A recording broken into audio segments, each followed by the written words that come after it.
Welcome to Table for 92. Element number 42, molybdenum. It's number 42 because it has exactly 42 protons within its nucleus. For molybdenum, we're cooking up some chicken fried steak with succotash salad.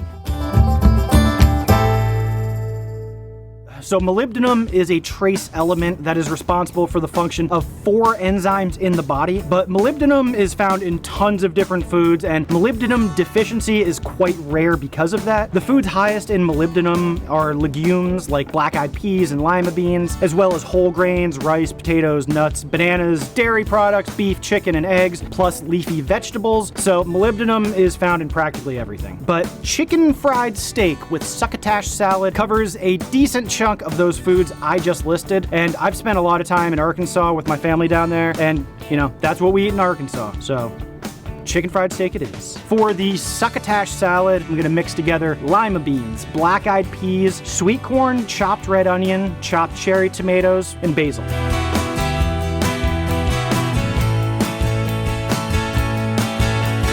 Now for the chicken fried steak. I have a nice top sirloin that I'm gonna turn into cube steak by just pounding the hell out of it with a frying pan on this cutting board. I don't bother with covering it in plastic wrap. I found if you're gentle enough with it, you can get it laid out nice for the frying. You'll want it to be about a 1/4 inch thick or like nearly translucent. And now set that in some buttermilk for a couple hours. The buttermilk will help break down the muscle fibers and make that steak extra tender. The discovery of molybdenum really highlights the difficulty early scientists had in identifying different elements and minerals back in the day. I mean, there are tons of examples of this, and a lot of that has to do with the common occurrence of different minerals in mines that kind of conglomerate together. And while they may look the same, they contain totally different minerals, especially in lead mines. The confusion had been going on, I mean, like since people started actively mining lead. Galena, the main ore for lead, graphite, a carbon-based mineral, and molybdenite, a molybdenum sulfide, are all remarkably similar from the outside. They can all have a kind of bluish gray lustery appearance. And so with all the confusion, you get names for things that are totally wrong with our modern knowledge of chemistry. Molybdos is an ancient Greek word for lead, and even though it would be discovered later that molybdenum was certainly not lead or graphite, the name just stuck. Carl Wilhelm Scheele would be the guy to kind of clear up all the confusion. While he didn't exactly isolate or identify molybdenum, the metal, he sure set the framework for its eventual discovery. Scheele is an absolute legend. He helped to isolate and identify a bunch of elements. He was actually kind of a science martyr. He died at a pretty young age. He was only 43 when he passed away from kidney disease, which was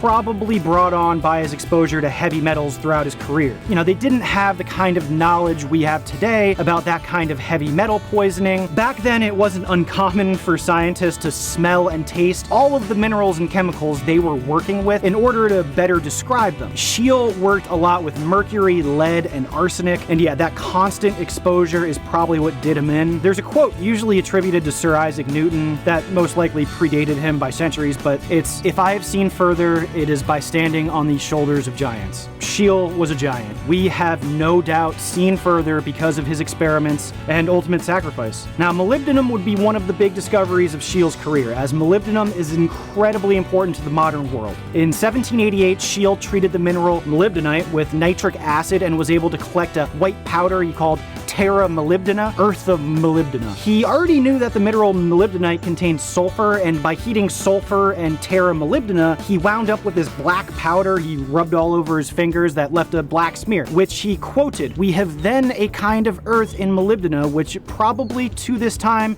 been unknown." But Scheele wasn't able to extract the metal himself because he didn't have a big enough furnace, so he asked his buddy Jakob Helm to give it a try, and a few years later in 1781 he finally produced the metal molybdenum. Gonna grab the steak out of the buttermilk and try to get as much of that buttermilk to drip off as possible. Now dredge that in the flour, then to an egg wash, then back to the flour, and place it in a shallow fry pan in vegetable oil.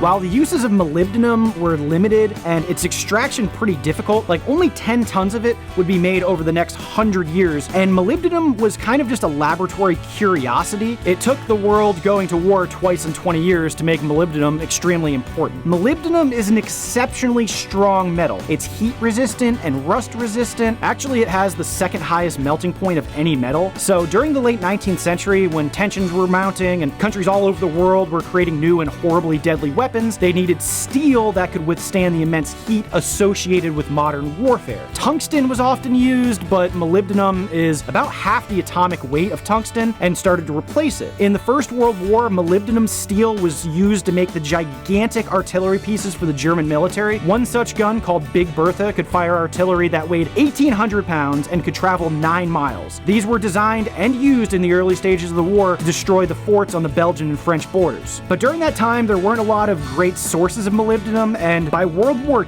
II, there were only a handful of mines that could produce the molybdenum that militaries wanted for stronger steel. In World War II, in the lands under Nazi occupation in Europe, Norway had the only molybdenum mine, and that was destroyed in a bombing attack on November 18th, 1943, cutting the Nazis off to their lightweight steel hardeners used in their tanks and artillery. The US had a very large molybdenum mine in Summit County in Colorado that I drove by all the time when I lived out there. It's really quite an engineering marvel. And when the US entered the war in 1941, the US government set the mine to be under emergency production. For the next 3 years, it worked 24/7 to produce nearly all the molybdenum for the Allied war effort. So, I mean, it can be safely said that molybdenum directly helped kick out the Nazis, which is a good thing, you know, because Nazis suck. For the pepper white gravy, start out melting 4 tablespoons unsalted butter in a pan. Once that's melted, add a 1/4 cup of flour slowly, mixing constantly, making a roux. As that mixes up nice together, add 2 cups of whole milk slowly, constantly mixing. At first, it might clump up a little bit, but sooner or later, it's gonna turn into a nice gravy. Then add salt and pepper to taste. I like mine really peppery, so I use coarse pepper. I use a lot of it, that's just for me. And voila, pour that on top of the chicken fried steak.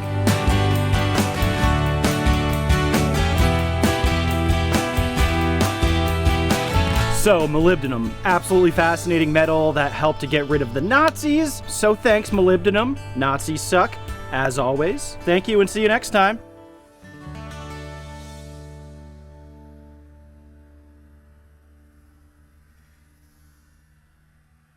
So yeah, please like and subscribe. It's how I validate my existence.